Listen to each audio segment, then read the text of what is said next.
Bienvenidos a una nueva exploración aquí en The Deep Dive. Hoy nos metemos de lleno en la historia de un país que, bueno, ya no existen los mapas, pero cuyo fantasma sigue muy presente, la República Democrática Alemana, la RDA. La RDA, sí. Es que, piénsalo, un estado que se llamaba a sí mismo de obreros y campesinos, que algunos describían como la economía más fuerte del bloque del Este, ¿Cierto? pero del que la gente intentaba huir arriesgando la vida. Vamos, y que desapareció en menos de un año después de caer un muro.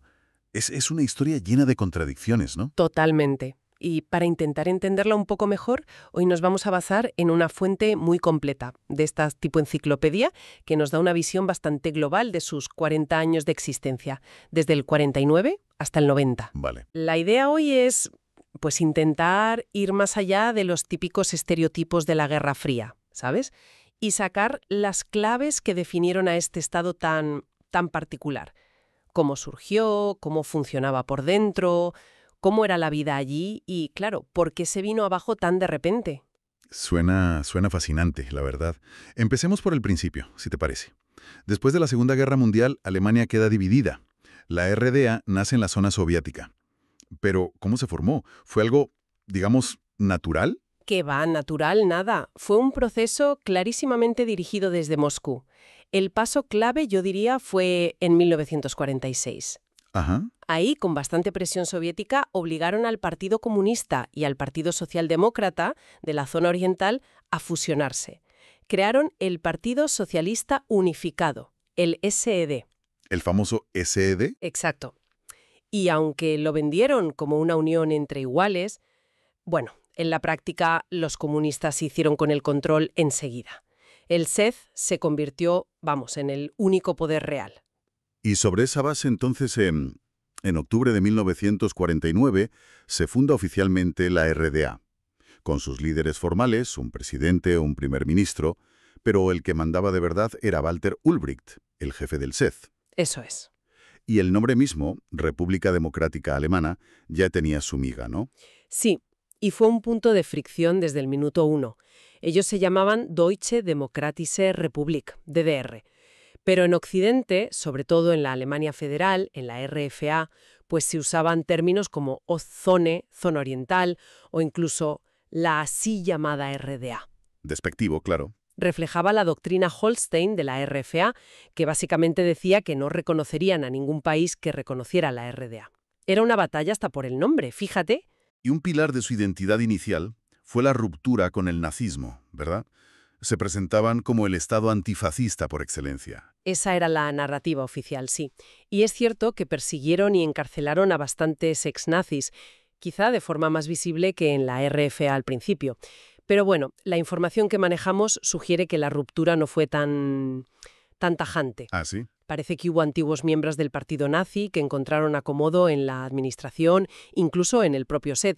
Quizá no tan a la vista como en el oeste, pero que la realidad siempre es más gris que la propaganda. Claro. Y esa primera etapa no fue precisamente tranquila. Hubo una oferta de Stalin en el 52 para reunificar Alemania, que se rechazó. Sí, eso fue un intento rápido, una propuesta de reunificación con Alemania neutral, que Occidente vio más bien como una maniobra para que la RFA no entrara en la OTAN. Pero lo que sí fue un bombazo fue lo del año siguiente, en junio del 53. El levantamiento obrero. Que empezó por unas cuotas de producción más altas, ¿no? Sí, ¿eh? Y se lió. Exacto. Empezó así y se extendió como la pólvora. Cientos de miles de trabajadores en huelga por todo el país. El régimen del SED, entró en pánico. Vieron el fantasma de una contrarrevolución y tuvieron que pedir ayuda a los tanques soviéticos. Uf. La represión fue brutal. Tanques en las calles, decenas de muertos, miles de detenidos. Fue la primera gran prueba de que el estado de obreros y campesinos se sostenía por la fuerza y por Moscú, no por un apoyo popular masivo. Y a esa crisis política se sumaba otro problema enorme. La gente se iba. La Republikflucht, sí. La huida de la República. Cientos de miles de personas, sobre todo jóvenes, profesionales cualificados, se iban al oeste, buscando libertad. Sí, pero también una vida mejor. Claro. Esto también tenía que ver con el lastre económico. Piensa que la URSS les impuso unas reparaciones de guerra tremendas y desmanteló parte de su industria. Esa fuga de cerebros era una herida que no paraba de sangrar para la RDA. Esa huida nos lleva directamente a la estructura de control que montaron. El SET lo controlaba todo, has dicho. Pero ¿cómo lo hacía exactamente? Pues mira, formalmente existía el llamado Frente Nacional. Agrupaba a otros partidos, como una CDU oriental, liberales, y organizaciones de masas, como la Juventud Libre Alemana, la FDJ, Ajá. pero era pura fachada. Todos estaban completamente subordinados al SED, el Parlamento, la Volkskammer, la Cámara del Pueblo. Básicamente se dedicaba a aprobar lo que el partido ya había decidido. Un teatro de pluralismo, vamos. Y detrás de ese teatro, el instrumento de verdad, el que daba miedo, el Ministerio para la Seguridad del Estado, la Stasi. Una palabra que todavía hoy... Y con razón, sí. La Stasi era mucho, mucho más que una policía secreta. Era el corazón de un sistema de vigilancia total. ¿Cómo funcionaba? Controlaban el correo, pinchaban teléfonos, lo típico, digamos. Pero su herramienta más terrible, más característica, era su red inmensa de colaboradores no oficiales. Los Inoffizielle Mitarbeiter, los IEMS. Los famosos IEMS. Exacto. Ciudadanos normales y corrientes espiando a sus vecinos, a sus compañeros de trabajo, a sus amigos, incluso a su propia familia. Se calcula que al final había unos 90.000 agentes profesionales. 90.000. Y casi 110.000 de estos informantes activos. Imagínate, una red capilar de vigilancia. Tremenda. Es que es difícil hacerse a la idea de ese nivel de desconfianza, de podredumbre social.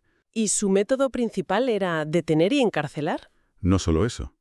Sobre todo a partir de los años 70, ya con Erich Honecker al mando, perfeccionaron una táctica que llamaban Zersetzung. Zersetzung. La traducción literal es algo así como descomposición o erosión, y ya el nombre da una idea de por dónde iban los tiros. Suena muy siniestro, sí. ¿En qué consistía? Pues el objetivo era destruir psicológicamente a la persona que consideraban disidente o, como decían ellos, hostil negativa, y hacerlo sin necesidad de arrestarla, que eso siempre quedaba feo de cara al exterior. ¿Cómo? Pues de 1000 maneras. Difundían rumores para cargarse tu reputación, te saboteaban en el trabajo para que no pudieras ascender o te despidieran, te creaban conflictos con tu familia, con tus amigos. Hay relatos incluso de agentes entrando en casas para mover cosas de sitio, ¿sabes? Para que la víctima pensara que se estaba volviendo loca. ¡Qué horror! Buscaban el aislamiento total, la quiebra psicológica.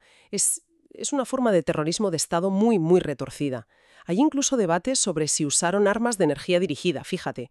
Y bueno, también hubo asesinatos selectivos, claro. Es escalofriante pensar en esa guerra psicológica organizada. Y, además del Stasi, ¿el Estado tenía otras fuerzas armadas, no? Claro. Estaba el Ejército Popular Nacional, el NBA. Se consideraba bastante competente dentro del Pacto de Varsovia. Tenían servicio militar obligatorio de 18 meses. Y luego los guardias de la frontera. Fundamental. Las tropas fronterizas, los Grenztruppen, eran los responsables de vigilar la frontera con la RFA y sobre todo el muro de Berlín. Y tenían las órdenes aquellas tristemente famosas de disparar a matar a cualquiera que intentara escapar. Cientos de personas murieron así, por disparos o por las minas. Una frontera letal, sí. ¿Y no había ninguna alternativa para los que no querían hacer el servicio militar armado? Pues curiosamente sí. Y fue por presión de las iglesias protestantes. Crearon las Baueinheiten, unas unidades de construcción. Ah, mira. Era una especie de servicio militar alternativo, sin armas, para los objetores de conciencia. Fue una pequeña concesión en un sistema que por lo demás estaba muy militarizado. Había también policía antidisturbios, las milicias del partido. Entendido. Cambiemos de tercio. Hablemos de la economía. Siempre se dice que era la más exitosa del bloque socialista, pero a la vez, la imagen que tenemos es de escasez y del trabante. ¿Cómo cuadra eso? Pues ahí tienes otra de las grandes contradicciones de la RDA. A ver, en comparación con Polonia, Rumanía o la propia URSS en muchos aspectos, sí, tenía un nivel de vida y una industria superiores. Consiguió reconstruirse bastante bien después de la guerra y las reparaciones. Pero Pero esa fortaleza era muy relativa y, sobre todo, tenía los pies de barro.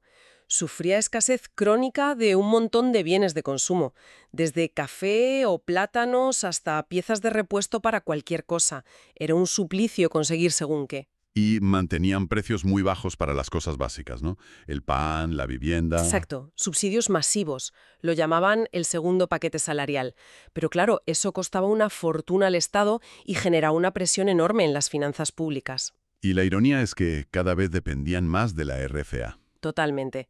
Necesitaban créditos millonarios y divisas fuertes de su archienemigo capitalista. El marco de la RDA, su moneda, no valía casi nada fuera. Todo el mundo quería el marco alemán occidental, el Deutsche Mark. Y para eso estaban las tiendas Intershop, ¿no? Donde solo se podía pagar con divisas. Eso es otro símbolo de esa dualidad extraña. Podías comprar productos occidentales, pero solo si tenías marcos del oeste, dólares, lo que fuera. Producían cosas conocidas como las cámaras práctica o los coches Wartburg y el icónico Trabant. Sí, el Trabi, hecho de Duroplast, que era como un plástico reforzado con algodón o algo así. Sí, sí. Tenían ciertas industrias que exportaban, pero tecnológicamente iban siempre un paso por detrás de Occidente. En informática, por ejemplo, fabricaban los ordenadores Robotron, que a menudo eran copias de modelos de IBM o de otros, pero con retraso. La economía planificada, bueno, tenía sus límites muy claros. Y el día a día en el trabajo. Había pleno empleo, como decían. Oficialmente sí, el pleno empleo era un dogma sagrado del socialismo, pero en la práctica muchas veces la lealtad al partido, al SED, contaba más que tu cualificación para conseguir un buen puesto o para ascender. Ya. Y también tiraron de trabajadores contratados de otros países socialistas hermanos, gente de Vietnam, de Cuba, de Mozambique, de Polonia. Solían hacer los trabajos más duros y peor pagados, y a veces vivían en condiciones bastante precarias, separados del resto. Vaya. Pasemos a la sociedad y la cultura. Has mencionado que la RDA perdió población. Sí, bastante. De unos 19 millones al principio, después de la guerra, a poco más de 16 millones al final, en 1989. Primero por la Republikflucht, antes del muro, y luego por una natalidad baja. Aunque es verdad que en los años 80 repuntó un poco. Las ciudades principales eran Berlín Este, Leipzig y Dresde. Y el Estado intentaba moldear a la gente desde pequeños, ¿no? A tope. Con las organizaciones de masas que controlaba el SED. Estaban los pioneros Ernst Thälmann para los niños de 6 a 14 años y luego la Juventud Libre Alemana, la FDJ, para adolescentes y jóvenes de 14 a 25. Era obligatorio apuntarse. En teoría no, pero vamos, si no estabas, te podían poner muchas pegas para estudiar en la universidad o para conseguir ciertos trabajos. El objetivo era clarísimo: adoctrinamiento socialista desde la cuna y asegurarse la lealtad al régimen. ¿Y qué pasaba con la religión en un Estado que se declaraba ateo? Pues fue una relación compleja, de tensión pero también de cierto pragmatismo. El Estado promovía activamente el ateísmo y le ponía las cosas difíciles a las iglesias, pero no las prohibió del todo, sobre todo a la iglesia protestante luterana, que era la mayoritaria históricamente. Ajá. Se llegó a acuñar un término iglesia en el socialismo, que definía esa especie de coexistencia vigilada. Las iglesias protestantes hasta formaron su propia federación, la BEC, pero a pesar de todo, la secularización fue brutal. Para 1989 se calcula que un 70% de la población ya no se identificaba con ninguna religión, un cambio social profundísimo. La cultura también estaría bajo control, imagino. Omnipresente. La Kulturpolitik, la política cultural, buscaba promover el realismo socialista, los valores del régimen. La censura era la norma en literatura, teatro, cine, música. Cualquier cosa que se saliera un poco del tiesto era sospechosa. Pero aún así salieron cosas interesantes, ¿no? Creaciones populares o reconocidas fuera. Sí, desde luego. Había bandas de rock muy populares como Pudis o Karat, aunque siempre tenían que andar con cuidado. El Schlager, la canción melódica alemana, tenía un éxito tremendo. Y también había una escena musical más, digamos, underground, más crítica, las Anderen Bands, las otras bandas. ¿Y la música clásica también tenía su peso? Mucho. El legado de Bach, por ejemplo, se cuidaba muchísimo en sitios como Leipzig o Eisenach. Y orquestas como la Gewandhaus de Leipzig tenían fama mundial. pero la censura golpeaba fuerte. El caso más famoso fue la expatriación del cantautor Wolf Biermann en el 76. Ah, sí, eso fue sonado. Provocó protestas incluso dentro de los círculos culturales oficiales. Artistas como Nina Hagen también se tuvieron que ir, o bandas como Renft, prohibidas. Udo Lindenberg, desde el oeste, no podía actuar allí. ¿Y el cine?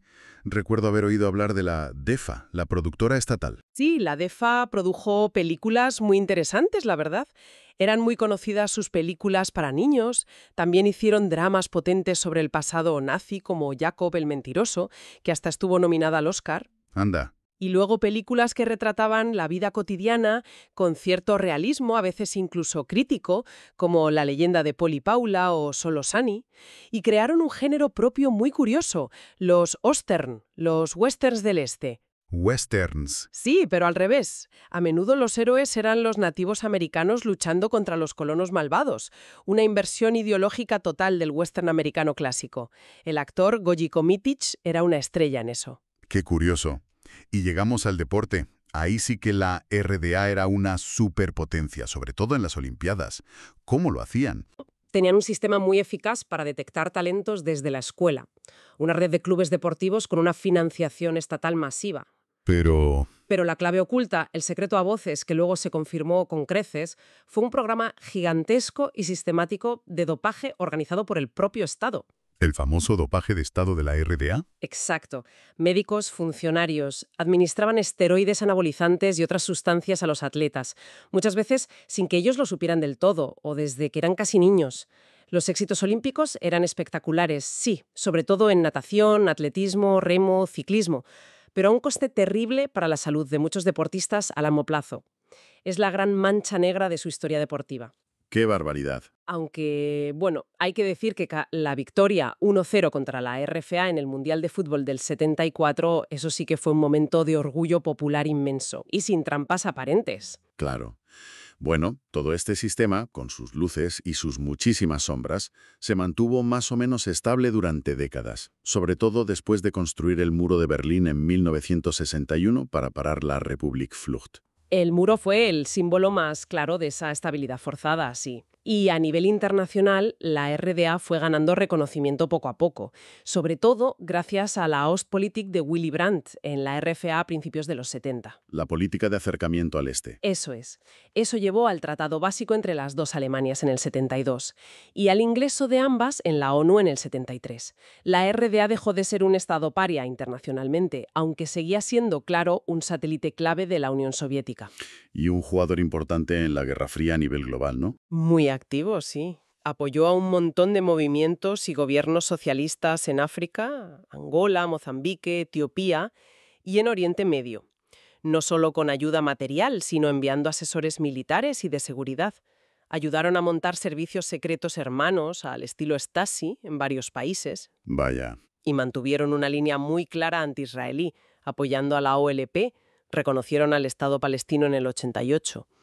Y tenían buenas relaciones con regímenes como la Siria o el Irak baacistas. Y entonces, de forma bastante inesperada para muchos, todo se derrumbó.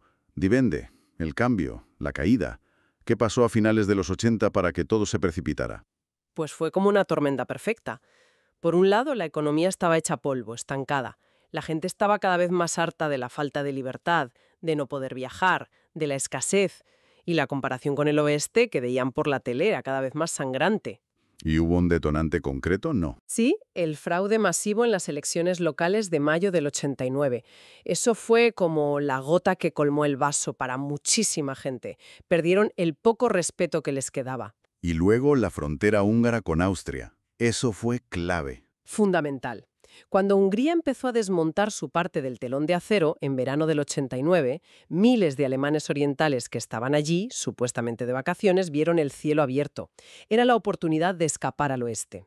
El famoso picnic paneuropeo en agosto fue un momento simbólico brutal. La presa empezaba a romperse por ahí. Y dentro de la propia RDA, la gente empezó a perder el miedo. Exacto, sobre todo en Leipzig, con las famosas Montagsdemonstrationen, las manifestaciones de los lunes. Empezaron siendo unos pocos valientes, pero crecieron hasta ser masivas. Cientos de miles de personas pidiendo libertad y reformas. Wir sind das Volk, nosotros somos el pueblo. ¡Qué fuerte! ¿Y la manifestación del 4 de noviembre? En la Alexanderplatz de Berlín. 500.000 de personas. Eso ya demostró que el régimen había perdido totalmente el control de la calle. Hasta que llegó la noche del 9 de noviembre de 1989, la caída del muro de Berlín. Fue un momento casi surrealista. Un funcionario del partido, Günter Schabowski, en una rueda de prensa, leyó de forma bastante confusa un papel que le habían pasado sobre nuevas regulaciones de viaje. Parecía que no entendía muy bien ni él lo que decía. Y cuando un periodista le preguntó que cuándo entraba eso en vigor, él dijo algo como, hasta donde yo sé, de inmediato, sin demora. Y se lió. La gente se fue en masa a los pasos fronterizos del muro. Los guardias no tenían órdenes claras, estaban desbordados y al final, ante la presión de la multitud, acabaron abriendo las barreras. Increíble. Una mezcla de presión popular imparable y caos burocrático total cambió la historia esa noche. Y a partir de ahí, el castillo de naipes se vino abajo a toda velocidad. Vertiginoso, sí. Honecker ya había caído en octubre. Le sustituyó Egon Krenz, pero Krenz duró un suspiro. El SED tuvo que renunciar a su monopolio del poder en diciembre. Se empezaron a abrir mesas de diálogo con los grupos de oposición que habían surgido, como Neus Forum. Y en marzo del 90, las primeras elecciones libres de verdad. Y ganó la opción de la reunificación rápida, ¿no? La Alianza por Alemania, liderada por la CDU Oriental. Exacto. Ese fue el mandato popular claro. Se pusieron en marcha las negociaciones 2+4, las dos Alemanias y las 4 potencias aliadas de la Segunda Guerra Mundial. En julio llegó la Unión Monetaria. El marco alemán occidental se convirtió en la moneda oficial. El paso decisivo, casi. Formalmente a la República Federal de Alemania. La RDA simplemente dejó de existir. Un final increíblemente rápido para 40 años de historia. Pero el legado de la RDA, ese sigue muy vivo en la Alemania reunificada, ¿verdad? Sin duda alguna. La reunificación ha sido un proceso larguísimo, carísimo y muy complicado. Todavía hoy persisten desigualdades económicas importantes entre el este y el oeste. ¿Por qué? Bueno, el este sufrió una desindustrialización brutal después del 90. Muchas fábricas, las Volkswagen-Betrieb, las empresas estatales, cerraron porque no podían competir. Hay mucho debate sobre si fue por la ineficiencia que arrastraban del sistema socialista o por una terapia de shock demasiado dura al unificarse, incluyendo una tasa de cambio entre las dos monedas que fue muy desventajosa para las empresas orientales. Y la infraestructura estaría hecha polvo, supongo. Totalmente. Carreteras, vías de tren, edificios, las telecomunicaciones, todo necesitaba una renovación masiva. Las centrales nucleares que tenían tuvieron que cerrarse por problemas de seguridad. El coste de poner al día el este ha sido astronómico. Transferencias de miles de millones de marcos, luego euros, del oeste al este durante décadas. ¿Y cómo se recuerda hoy la RDA? ¿Hay una visión única o...? Pero en la sociedad la memoria es mucho más compleja, más ambivalente. Está el tema de la Ostalgie, ¿no? Exacto, la Ostalgie. Esa cierta nostalgia, a veces un poco idealizada, hay que decirlo, por algunos aspectos de la vida en la RDA. La seguridad laboral que había, aunque fuera en empleos poco productivos, un cierto sentido de comunidad, algunos productos concretos. Películas como Goodbye Lenin captaron muy bien ese sentimiento agridulce. Sí, gran película. Y todavía hoy existen tensiones y estereotipos entre Osis, los del este, y Wessis, los del oeste. Y esa división se nota hasta en la política actual. Miras los mapas electorales, partidos como Die Linke, que es heredero en parte del antiguo SED, y más recientemente la ultraderechista AfD, tienen muchísima más fuerza en los estados del este que en el oeste.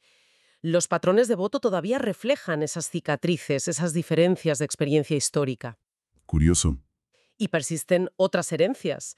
En el este hay una proporción mucho menor de inmigrantes que en el oeste y un nivel de irreligiosidad muchísimo más alto. Son diferencias que se mantienen décadas después. Es increíble. Sí, cómo 40 años de un Estado que ya no existe siguen marcando tanto el presente. Entonces, si tuviéramos que resumir, la RDA fue un producto directo de la Guerra Fría, un experimento de socialismo real bajo el paraguas soviético, Eso es. que ofreció ciertas seguridades a cambio de libertades fundamentales, que se legitimó en el antifascismo, pero ejerció una represión interna brutal con la Stasi. Tuvo éxitos deportivos enormes, pero manchados por el dopaje de Estado, Y colapsó de forma espectacular por una mezcla de crisis interna y presión de la gente en la calle. Exacto. Dejando un legado muy complejo, lleno de costes económicos, de heridas sociales que aún supuran y de memorias contradictorias que siguen dando forma a la Alemania de hoy.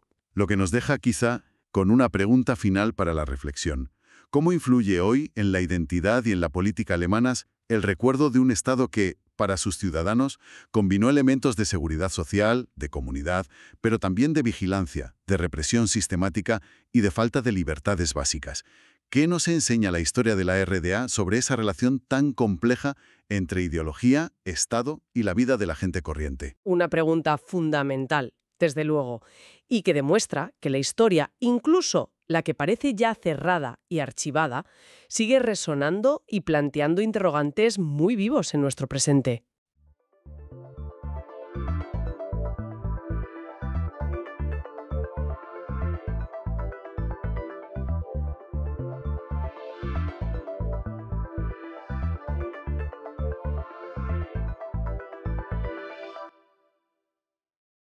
Bienvenida, bienvenido a esta exploración.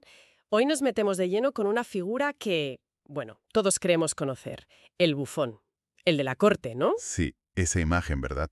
Ropas de colores, los cascabeles, haciendo piruetas. Justo esa. Pero claro, una cosa es la imagen popular y otra, la realidad histórica.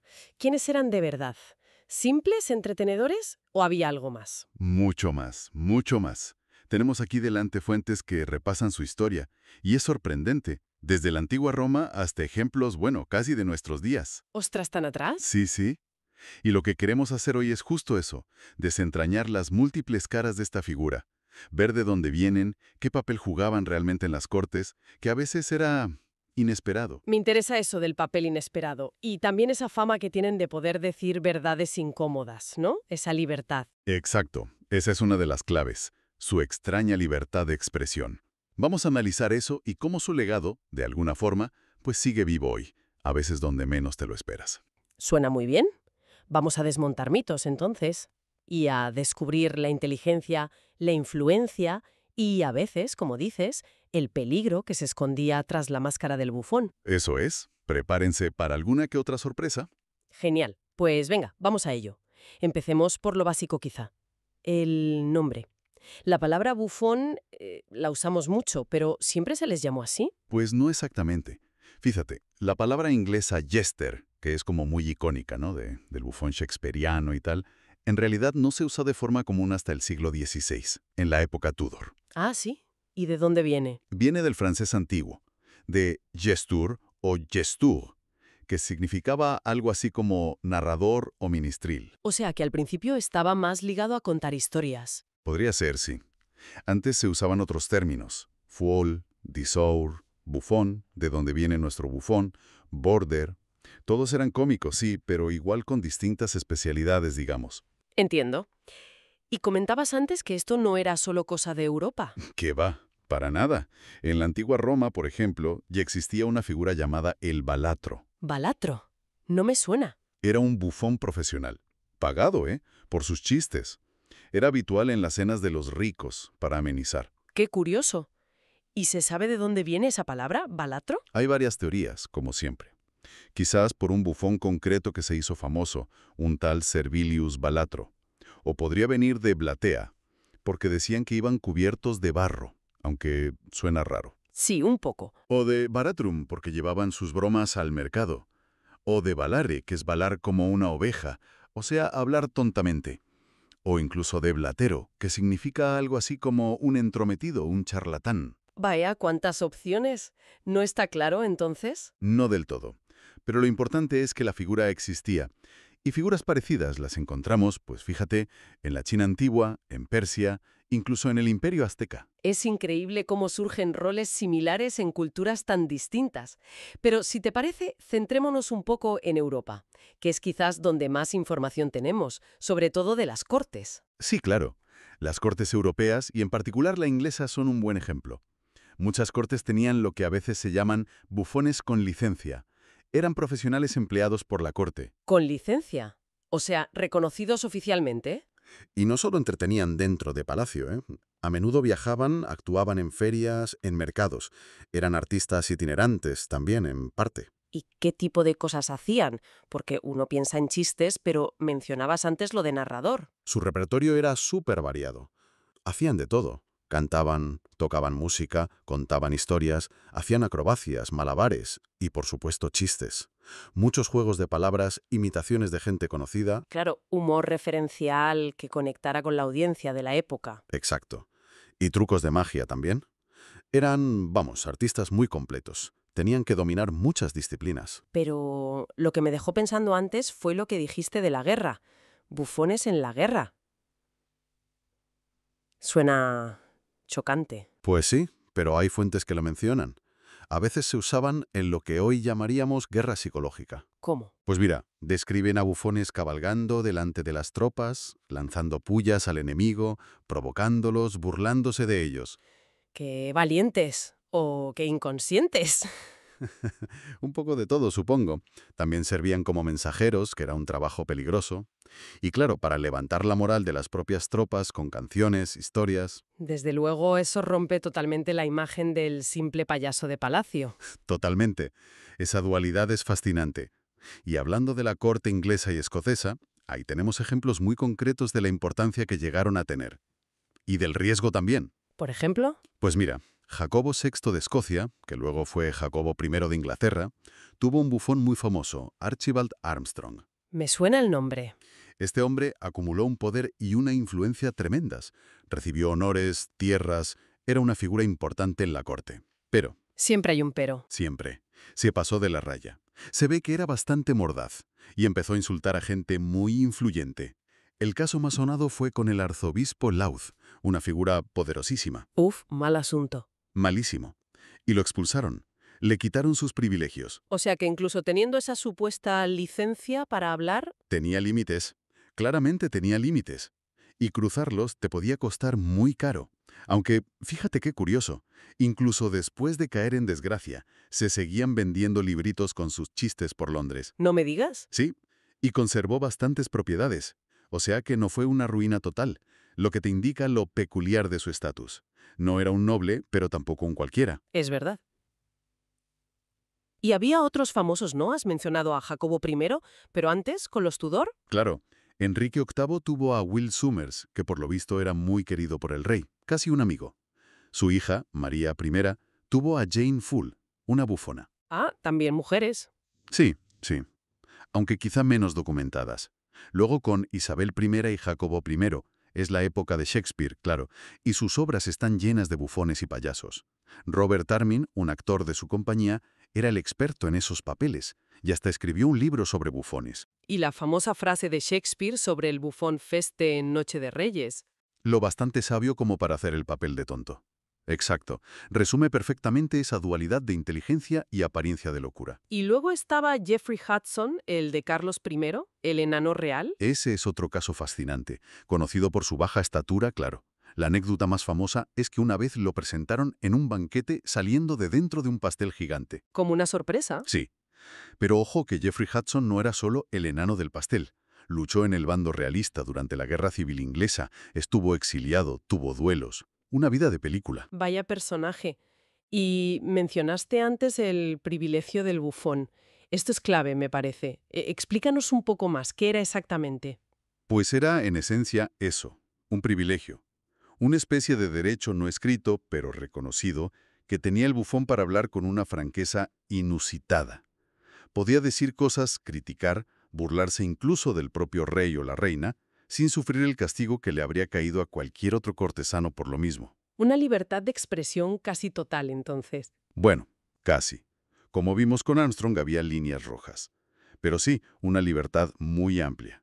Y tenían símbolos que marcaban este estatus especial, esta protección. ¿Cómo cuáles? Pues los más conocidos son el gorro de cascabeles, que era como una parodia de la corona real, y el cetro, llamado marote. A menudo era una vara con una cabeza tallada en la punta, a veces con una vejiga inflada. Eran como un reflejo distorsionado de los símbolos del poder real. O sea, visualmente ya se marcaba esa diferencia, esa función de espejo, a veces deformante. Exactamente. Y esto no era solo simbólico, tenía implicaciones políticas muy reales. Ah, sí. ¿En qué sentido? Pues, por ejemplo, el bufón podía ser el único capaz de darle al rey malas noticias. Noticias que nadie más se atrevía a comunicar por miedo a la reacción del monarca. Claro, el típico no mates al mensajero. Pues el bufón tenía como una inmunidad especial para eso. Hay un ejemplo clásico, que se cita mucho, del año 1340. La flota francesa había sido aniquilada en la batalla de Sluis por los ingleses. Un desastre total. Y nadie quería contárselo al rey francés, Felipe VI. Nadie. Hasta que su bufón se acercó y le dijo algo así como: «Majestad, qué cobardes son estos marineros ingleses». El rey, extrañado, preguntó por qué. Y el bufón respondió: «Porque no tienen agallas para saltar por la borda como nuestros valientes franceses». Qué manera de decirlo. Es brillante y terrible a la vez. ¿Verdad? Usó la ironía más mordaz para comunicar la derrota sin decir directamente «hemos perdido». Hacía falta mucha inteligencia y mucho valor también. Desde luego. Usar el humor como vehículo para verdades tan duras es una habilidad increíble. Y no solo se usaba en la política cortesana. Figuras como Martín Lutero, fíjate, invocaron explícitamente este privilegio del bufón. Lutero, el reformador religioso. El mismo. En la introducción a uno de sus escritos más famosos y críticos contra la Iglesia Católica, a la nobleza cristiana de la nación alemana, él mismo se llama bufón de corte. Y usa esa licencia para lanzar propuestas súper provocadoras en la época, como sugerir que los monjes rompieran sus votos de castidad. O sea, que se ponía la máscara del loco o del bufón para poder decir lo que, dicho en serio, habría sido quizás demasiado escandaloso o peligroso. Exactamente. Era una estrategia retórica muy hábil. Usar el rol del bufón para permitirse una crítica radical. Fascinante. Entonces, tenemos esta figura tan compleja, tan importante. ¿Y qué pasa con ella? ¿Cómo desaparece esta tradición tan arraigada? O quizás no desaparece del todo. Bueno, es un declive gradual, con diferencias según el país. En Inglaterra, que hemos tomado como referencia, después de la Guerra Civil y la restauración de la monarquía con Carlos II, el puesto oficial de bufón de corte como tal no se reinstauró. ¿Y por qué? Ya no hacía falta. Carlos II era un gran mecenas del teatro, de la comedia teatral. Quizás esa función de entretenimiento y crítica social pasó más a los escenarios públicos. Aunque, ojo, hay detalles curiosos. Samuel Pepys, el famoso diarista, anotó que un tal Thomas Killigrew, que era un favorito del rey, recibía una asignación económica del guardarropa real por el gorro y los cascabeles bajo el título de bufón o juglar del rey. Anda. O sea que aunque no fuera oficial, la sombra del bufón seguía ahí. Algo quedaba, sí. Al menos simbólicamente o de forma informal. Pero en general en Inglaterra la figura del bufón de corte se va diluyendo. ¿Y en el resto de Europa pasó algo parecido? En general sí. Durante el siglo XVIII la figura prácticamente desaparece de la mayoría de las cortes. Hubo excepciones, ¿eh? En Rusia, en España, en algunos principados alemanes, aguantaron un poco más. ¿Y qué pasó en sitios como Francia o Italia, con tanta tradición teatral? Pues ahí evolucionó. Se transformó en las figuras de la comedia del arte, por ejemplo. Personajes como Arlequín, Pulcinella, recogen parte de esa herencia del bufón medieval y renacentista. Claro, la máscara, la crítica social a través de arquetipos. Exacto. Y en Gran Bretaña, parte de esa tradición popular derivó en espectáculos como el de marionetas de Punch y Judy, que a veces son bastante incorrectos políticamente, por cierto. Sí, tienen su punto cruel. Y en Francia supongo que la Revolución Francesa. Le dio la puntilla, claro. Al abolir la monarquía, desapareció el contexto principal del bufón de corte. Pero aunque la figura del bufón oficial decayera en las cortes principales, eso no significa que desapareciera la función o el arquetipo, ¿no? Mencionabas otros lugares. Para nada. El arquetipo es muy potente y sobrevive de otras formas. En Polonia, por ejemplo, tienen a Stańczyk. Stańczyk. Sí, fue un bufón de la corte polaca en el siglo XVI más o menos, contemporáneo de Will Sommers en Inglaterra. Y es una figura importantísima en la historia y la cultura polacas. ¿Por qué? ¿Qué tenía de especial?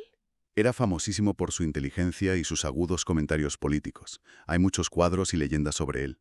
Se ha convertido en un símbolo de la conciencia crítica de la nación frente al poder, del sabio que ve más allá bajo la apariencia de bufón. Qué interesante cómo una figura así se convierte en símbolo nacional. Mucho. Y en Alemania tienes el caso de Till y Eulenspiegel. Ah, ese sí me suena más. Un personaje del folclore, ¿no? Exacto. Un pícaro legendario de la Baja Edad Media, famoso por sus bromas y por poner en evidencia la estupidez o la hipocresía de la gente, a menudo de los poderosos.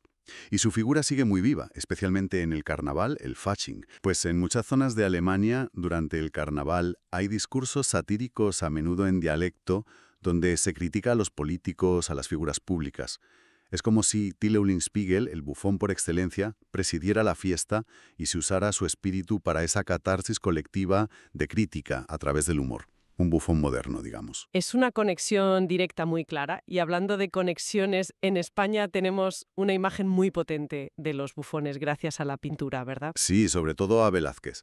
En la corte española del siglo XVII era bastante común emplear a personas con enanismo y a veces con otras particularidades físicas como bufones o gente de placer. Los famosos bufones de Velázquez. Exacto. El cuadro más famoso es Las Meninas, claro, donde aparecen dos, María Bárbola, que era alemana y tenía hidrocefalia, y Nicolasito Pertusato, que era italiano. Impresionante cómo los incluye en esa escena tan íntima y compleja. Y no son los únicos. Velázquez pintó varios retratos de otros bufones y enanos de la corte, como el de El príncipe Baltasar Carlos con un enano. Son retratos con una dignidad y una profundidad psicológica tremendas, por cierto. Sí, no los pinta como simples caricaturas. Para nada. Esto nos muestra otra faceta, quizás más ligada al entretenimiento a través de lo que en la época se consideraba curioso o exótico. Pero sin duda estas personas también ejercerían otras funciones de compañía, conversación, quizás incluso confidencia dentro de la corte. Por cierto, hasta la corte papal en Roma tuvo bufones hasta que el Papa Pío V los despidió en el siglo XVI. Vaya, hasta en el Vaticano. Definitivamente. Era una figura muy extendida. ¿Y si salimos de Europa, qué encontramos? Mencionaste antes Persia, aztecas. ¿Hay ejemplos más detallados? Sí los hay. En Japón, por ejemplo, entre los siglos XIII y XVIII más o menos, existían los taikomochi. Taikomochi. ¿Qué eran? A veces se les describe como una especie de geishas masculinos, aunque es una simplificación. Eran artistas que servían a los señores feudales, los daimios. ¿Y qué hacían? Pues entretenían con danza, música, narración de historias, lo típico. Pero aquí viene lo interesante. A veces también daban consejos estratégicos a su señor.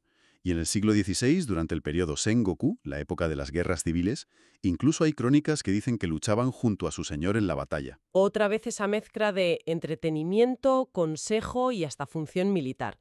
Es una constante. Parece que sí. Fíjate, en la película Ran, de Kurosawa, que está ambientada en esa época. Peliculón. Basada en el Rey Lear, ¿no? Exacto. Pues el personaje del bufón, Kiyoami, está directamente inspirado en el bufón del Rey Lear y refleja esa figura histórica del taikomochi, que acompaña al señor caído en desgracia. ¡Qué buena conexión! ¿Y en la India? Mencionaste antes. Sí, en la India tenemos una figura muy antigua y muy bien documentada, el Vidushaka. Aparece ya en textos sánscritos clásicos, como el famoso drama Abhijnana Shakuntalam de Kalidasa. ¿Y cómo se le describe? Pues mira, el Kama Sutra, por ejemplo, lo define como un compañero del protagonista, querido y de confianza, hábil en las artes, pero conocido sobre todo por provocar la risa. Y el Natya Shastra, que es un tratado antiquísimo sobre teatro y artes escénicas. También habla de él. Sí, y da una descripción muy detallada. Dice que a menudo es enano, jorobado, con dientes grandes, ojos saltones, rasgos físicos exagerados. Pero lo importante es su carácter. Es un confidente inteligente del héroe o del rey. Imita a todo el mundo, usa el ingenio para descubrir secretos y, atención, critica incluso a los reyes a través del humor, pero de forma que no ofende directamente. Es increíble. Es prácticamente la misma descripción funcional que hemos visto en Europa. El confidente, el crítico camuflado, el que usa el humor. Exacto. Culturas separadas por miles de kilómetros y siglos, y desarrollan figuras con roles sociales y dramáticos muy, muy similares. Refleja quizá una necesidad universal en las estructuras de poder. ¿Una necesidad de qué? ¿De tener a alguien que diga la verdad? O al menos una versión de la verdad. Una válvula de escape para la tensión, un espacio para la crítica velada. Alguien que pueda decir lo indecible bajo la protección de la risa o la supuesta locura. Por cierto, un dato etimológico curioso sobre la palabra inglesa fool, que significa tanto tonto como bufón. A ver. Viene del latín folis. ¿Y sabes qué significa folis? Ni idea. Bolsa de viento o fuelle. No me digas. como los fuelles para avivar el fuego. Esos mismos. Quizás por la idea de estar llenos de aire, de hablar mucho, o por la naturaleza inflada de sus bromas. ¿Quién sabe? Pero es una etimología curiosa. Muy curiosa, sí. Entonces, hemos recorrido historia, geografías, y hoy en día, ¿qué queda de todo esto? Aparte de que usemos bufón como insulto, claro. Bueno, ese uso peyorativo de bufón en inglés, viene, por cierto, del italiano buffare, que era el gesto de inflar las mejillas. Para hacer ruidos graciosos. Eso parece. Si golpeaban las mejillas inflados para hacer un sonido cómico. De ahí vendría bufone y luego nuestro bufón. Pero más allá del insulto, sí que quedan ecos modernos. ¿Dónde los ves tú?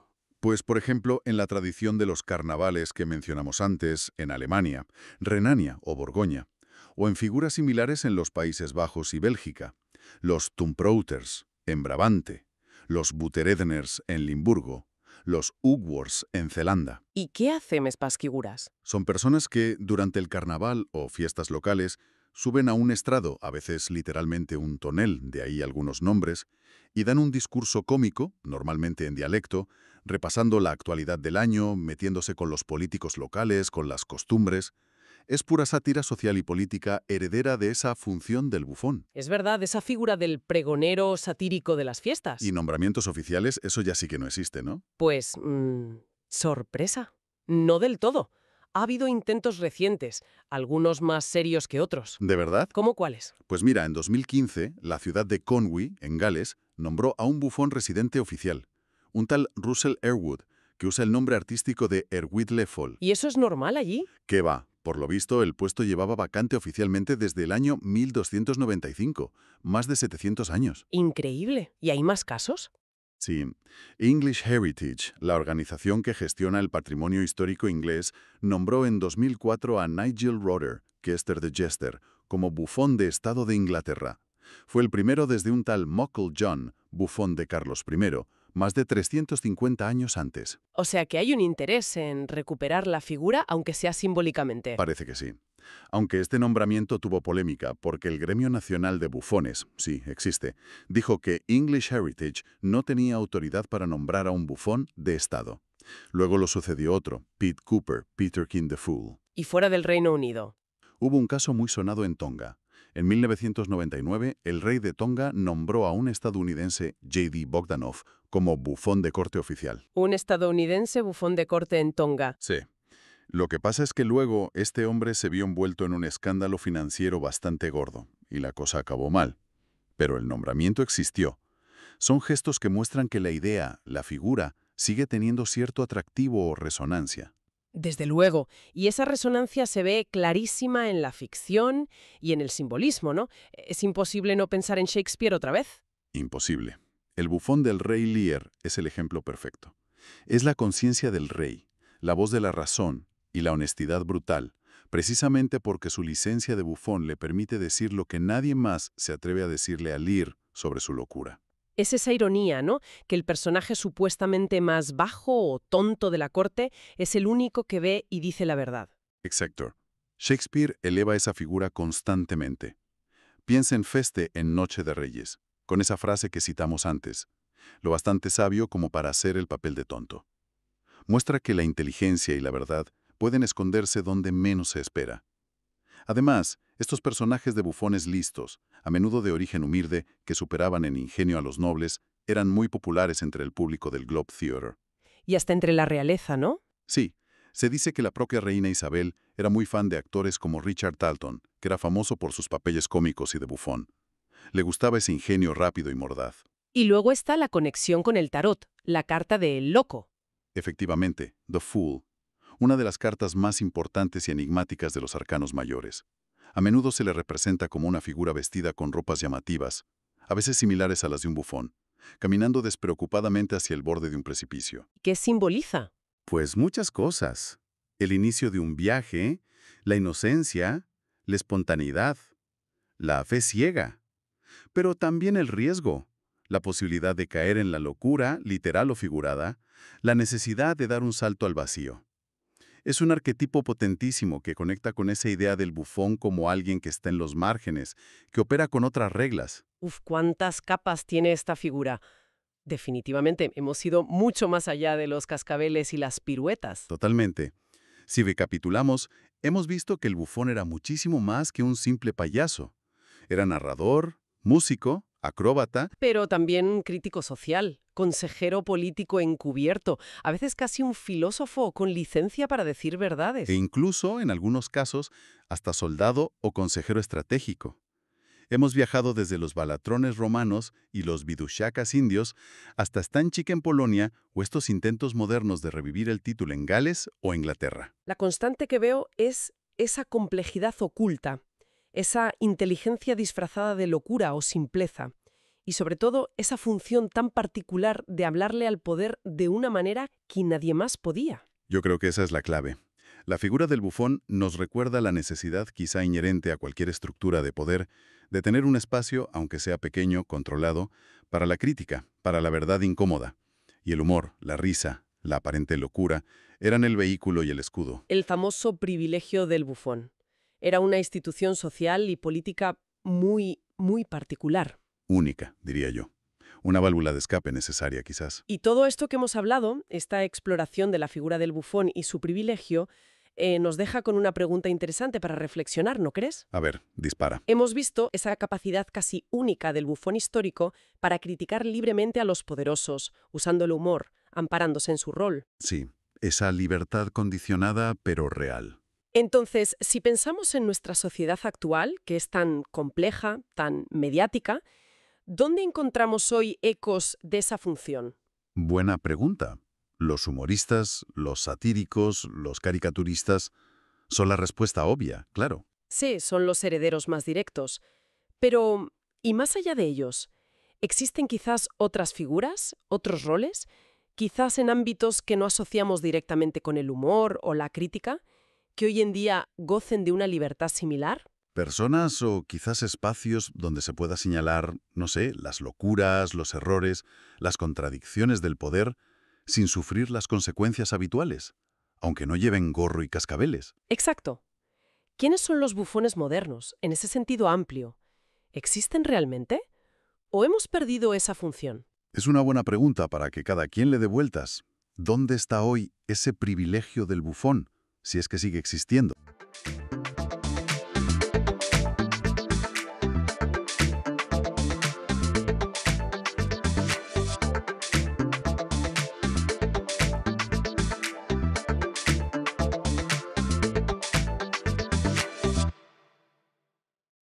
Hola. Hoy nos metemos de lleno en una película que, marcó una época y sigue fascinando. Chungking Express. Es de 1994, de Wong Kar-wai, y captura ese espíritu de Hong Kong de una forma muy, muy especial. Vamos a basarnos en un análisis bastante detallado para ver qué la hace tan icónica, ¿no? Eso es. La idea es desgranarla un poco. Su estructura, que es peculiar, los temas que toca, cómo se llegó a hacer, que tiene su miga, y el legado que ha dejado. Exacto, una inmersión total. Pues eso, prepárense para un viaje interesante. Para situarnos rápido, es una película de antología, como dos historias separadas pero conectadas, ¿verdad? Sí, dos historias sobre policías en Hong Kong con el corazón roto. Y mezcla un poco de todo. Crimen, comedia, drama romántico. Muy buen Kar-wai. Totalmente. Empezamos, si te parece, por el título. Chungking Express. Ya solo el nombre. El nombre ya te dice mucho. Chungking, claro, nos lleva a las Chungking Mansions. Exacto. Un sitio, un edificio enorme, casi una ciudad vertical en Tim Sha Tsui, famoso por ser un hervidero de culturas, mucha densidad de gente y con esa fama un poco oscura, ¿no? De actividad constante, legal y no tan legal. Un microcosmos, como decías antes. Sí, un personaje en sí mismo prácticamente. Y luego Express, que viene del Midnight Express. Eso es, el puesto de comida rápida en Lan Kwai Fong, en la zona de Central. Otro rollo completamente distinto. Más moderno, más rápido. O sea que el título ya te pone en situación. Lo caótico, denso y multicultural por un lado, y lo rápido, lo efímero de la vida urbana por otro. Justo. Captura esa dualidad de Hong Kong que la película explora también. Esa sensación de estar rodeado de gente pero sentirse solo. La conexión física constante pero la dificultad de conectar de verdad. No son solo decorados. Para nada. Wong Kar-wai los usa como metáforas muy potentes de la identidad de la ciudad, sobre todo en esa época, ¿no? Justo antes de la entrega a China. Mucha incertidumbre, mucha energía. Vale, pues entremos en las historias. La primera sigue al agente 223, He Ji-woo, Takeshi Kaneshiro. que lo conocemos cuando le acaba de dejar su novia, Mei, el 1 de abril. Y él se obsesiona con la fecha, ¿no? Decide esperar un mes. Sí, y empieza a comprar cada día una lata de piña, que era la fruta favorita de ella, que caduca el 1 de mayo, el día de su cumpleaños. Las famosas latas de piña. Uf, las latas, es que son mucho más que una manía. Es lo que a veces se llama el romance de los objetos. El romance de los objetos. Sí, las latas se convierten en un sustituto físico de esa conexión emocional que ha perdido y que echa de menos. Es su forma de intentar controlar el tiempo, la pérdida, ponerle fecha de caducidad a sus propios sentimientos. Es una forma muy visual de hablar del duelo, de la memoria. Y de cómo nos aferramos a símbolos cuando falla la conexión humana. Claro, es muy conmovedor, la verdad. Y en paralelo, en esa misma historia, está la mujer de la peluca rubia, Brigitte Lin, enigmática total. metida en un lío de contrabando que sale mal. Y sus caminos, pues apenas se cruzan. Se cruzan poquísimo. Es un encuentro súper fugaz, casi por accidente, en un bar. Él luego la cuida un poco en un hotel mientras ella duerme. Pero no pasa nada, digamos. No en el sentido tradicional. Pero hay un momento de conexión silenciosa, como dos soledades que se rozan en medio del caos. Es un ejemplo perfecto de esa idea que recorre la película. La proximidad física no garantiza la conexión emocional. La famosa frase. Esa. En el momento más cercano estuvimos a solo 0,01 centímetros el uno del otro. Pura poesía urbana de la desconexión. Es brutal. Cierto, cierto. Y esa primera historia termina con él chocando literalmente con Faye, que trabaja en el Midnight Express. Y eso nos lleva a la segunda historia. Exacto. Un relevo casi físico. Aquí el prota es el agente 663, Tony Leung, que está magnífico. también superando una ruptura, en este caso con una azafata. Y ahí entra Faye, la trabajadora del Midnight Express. Interpretada por Faye Wong, la cantante, que le da una energía muy diferente a la historia. Ella se enamora de él en secreto, ¿no? Observándolo. Sí, y entonces hace algo, bueno, bastante peculiar. La exnovia deja las llaves del apartamento del agente 663 en el puesto de comida. Y Faye empieza a usarlas. Empieza a meterse en casa de él cuando él no está. Que esto siempre sorprende. Pero no entra para cotillar o robar, sino para Arreglarle la vida. algo así. Limpia, cambia cosas, redecora un poco. Es como si intentara curar la melancolía de él a distancia, sin que él se dé cuenta al principio. Es una forma muy extraña de intimar. Pues ahí Wong Kar-wai plantea algo súper interesante sobre la intimidad y el espacio. Se puede construir una relación, o al menos un vínculo, de forma asíncrona. O sea, compartiendo un espacio físico pero nunca al mismo tiempo. Ella ocupa su ausencia. Exacto. Interactúa con sus objetos, con su entorno, como si fueran una extensión de él. Es una reflexión muy potente sobre cómo la vida en la ciudad, con sus horarios locos y su densidad, condiciona cómo intentamos conectar. La ciudad no es solo el fondo, influye activamente. Y claro, él acaba descubriéndola. Sí, pero no hay un gran conflicto. Es más bien como un reconocimiento mutuo, una sorpresa. Quedan en un restaurante, el California. Pero ella le da plantón. Se va a California, la de verdad. Sí, se va a Estados Unidos. ¡Ah! Y le deja ese dibujo en una servilleta. Un billete de avión con embarque para un año después. Un final muy abierto. Totalmente. Cargado de posibilidades, pero también de incertidumbre. ¿Es una promesa real o una forma de posponer la conexión? Fíjate que aquí juega con fechas futuras, mientras que en la primera historia eran fechas de caducidad. Es verdad, hay como una esperanza, aunque sea frágil. Sí, una proyección hacia adelante. Y la escena final, un año después. Ella vuelve, ahora es azafata. Él ha comprado el Midnight Express. Y le enseña el billete arrugado que guardó. Ella le dibuja uno nuevo. Y cuando él pregunta el destino, Ella dice, donde tú quieras llevarme. sigue siendo abierto, pero algo ha cambiado, ¿no? Sí, hay un cambio. Es como si un ciclo se cerrara y otro se abriera. Ambos han cambiado, han vivido sus propias Californias, por así decirlo. El final sugiere que quizá ahora sí están en el mismo punto, listos para sincronizarse. Pero Wong Kar-wai nos lo deja ahí, flotando. Esa ambigüedad es parte de la magia. Totalmente. No da respuestas fáciles sobre el amor ni el destino, y eso es muy real. Oye, y hablando de cómo se hizo, la historia detrás de la película es casi tan interesante como la película. Nació de una pausa, ¿no? Sí, sí, es curioso. Wong Kar-wai estaba metido en la edición de Ashes of Time, que era una película de artes marciales súper compleja, épica, Un proyecto enorme. enorme y agotador, y necesitaba un respiro. Así que decidió hacer algo rápido, más ligero, contemporáneo, casi siguiendo el instinto del momento. Algo más inmediato. Eso es. Se dice que la segunda historia, la de Tony Leung y Fei Wong, la escribió en un solo día, imagínate. ¡Wow! Eso es improvisación. Refleja mucho su método de trabajo de esa época. A menudo empezaba a rodar sin un guión completamente cerrado, dejando que la película encontrara su camino. Y esa frescura, esa energía, se nota en la pantalla, la verdad. Sí, tiene una espontaneidad muy particular. También es curioso que había una tercera historia planeada. Sí, sobre un sicario con problemas existenciales y amorosos. Pero esa idea creció tanto que acabó convirtiéndose en otra película, ¿Cuál? Fallen Angels, de 1995. Funciona casi como una película hermana de Chungking Express. Explora temas parecidos, la soledad urbana, los encuentros nocturnos, pero con una estética todavía más oscura, más estilizada. Ah, mira tú. O sea que las ideas se le ramificaban. Sí, es como si el universo de Chungking se expandiera. ¿Y las localizaciones? Ya hemos hablado de Chongqing Mansions y el Midnight Express. Parece que eligió sitios muy personales. Muchísimo. Él creció en Chimcha Sui, así que rodar en Chungking Mansion será volver a sus raíces.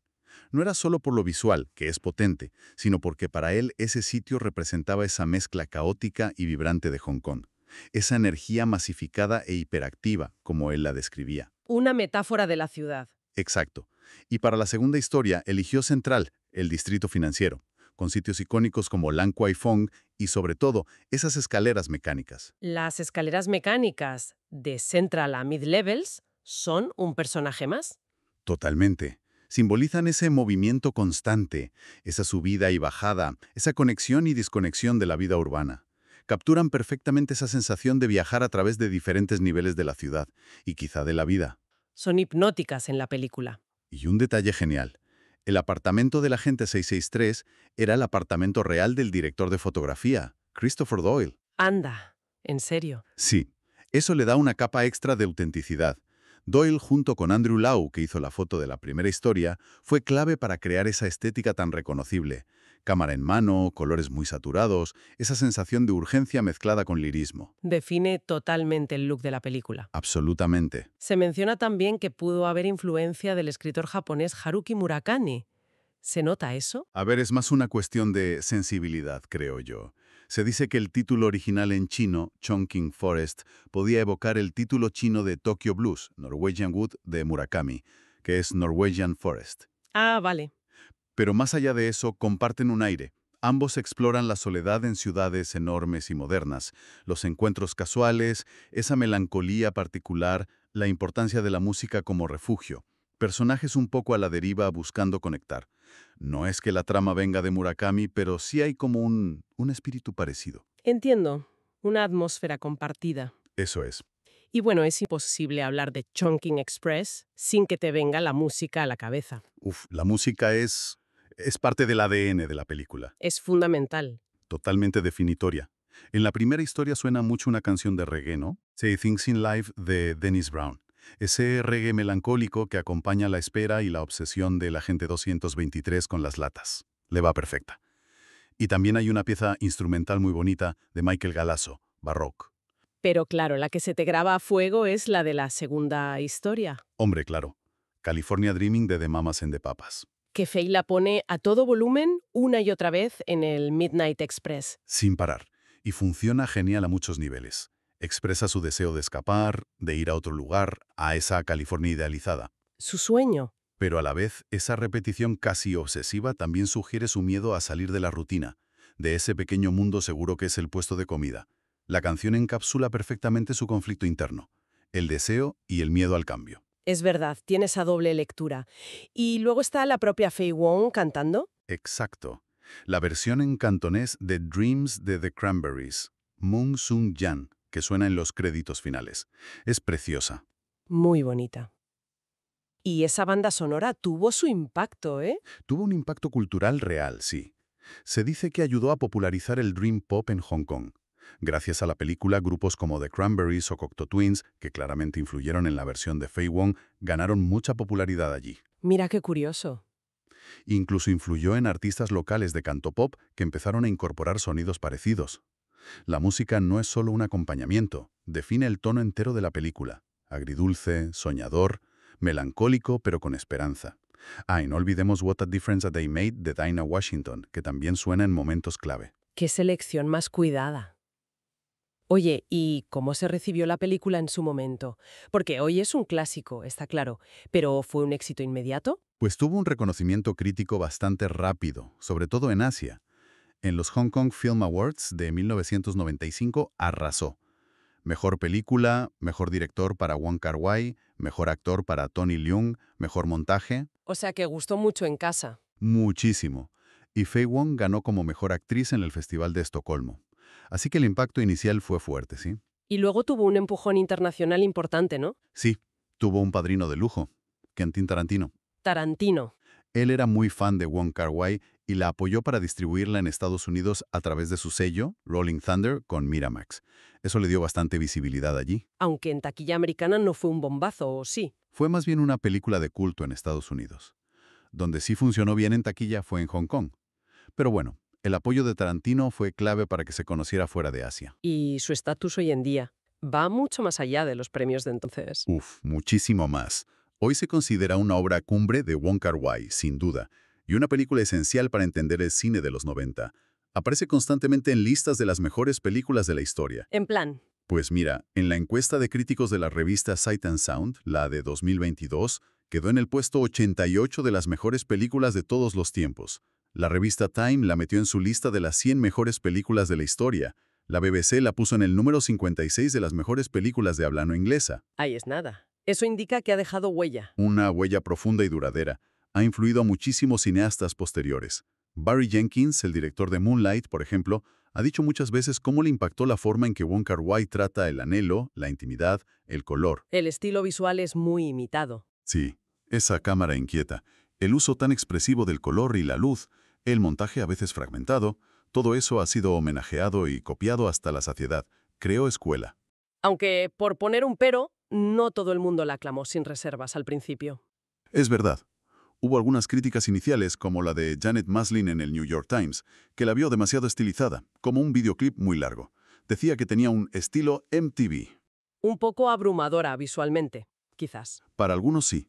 Pero fíjate, incluso críticos más contenidos como Roger Ebert, que le dio 3 estrellas sobre 4, reconocieron que era única. La llamó una película cerebral, para cinéfilos, que recompensa si le prestas atención a su estilo. Con el tiempo, yo creo que el consenso general es de admiración, precisamente por esa audacia visual y por cómo consigue conectar emocionalmente a pesar de ser tan poco convencional. Al final, esa es la clave, ¿no? Que te llega. Exacto. Entonces, si tuviéramos que resumir mucho, quedarnos con la esencia de Chungking Express, ¿qué diríamos que es? Pues yo diría que es mucho más que 2 historias de desamor. Es como una cápsula del tiempo, sensorial y emocional. Te transporta al Hong Kong de los 90, con toda su efervescencia y también su ansiedad antes de la entrega a China. Una instantánea muy vibrante. Y una exploración visualmente deslumbrante de la soledad en medio de la multitud. De cómo buscamos conectar, a veces de las formas más raras. Del tiempo que se nos escapa, de la memoria que intentamos guardar. Y todo contado con una libertad y un estilo que rompieron moldes. Y con esa banda sonora que es pura nostalgia y anhelo. Exacto. Y quizá, como apunte final para darle vueltas, me quedo con esa idea de las fechas que recorre toda la película. Las fechas de caducidad, las fechas futuras. Eso es. Las latas de piña que caducan, el billete de avión dibujado para un año después. La película te hace pensar en cómo medimos el tiempo en nuestras propias vidas, en nuestras relaciones. ¿Qué fechas de caducidad les ponemos nosotros, a veces sin darnos cuenta, a nuestras esperanzas, a nuestros duelos, a nuestras conexiones? En este mundo tan acelerado. Claro. En este ritmo de vida que a menudo parece valorar más lo fugaz. Es una pregunta que se queda ahí, flotando, mucho después de ver la película. Da que pensar, ¿verdad?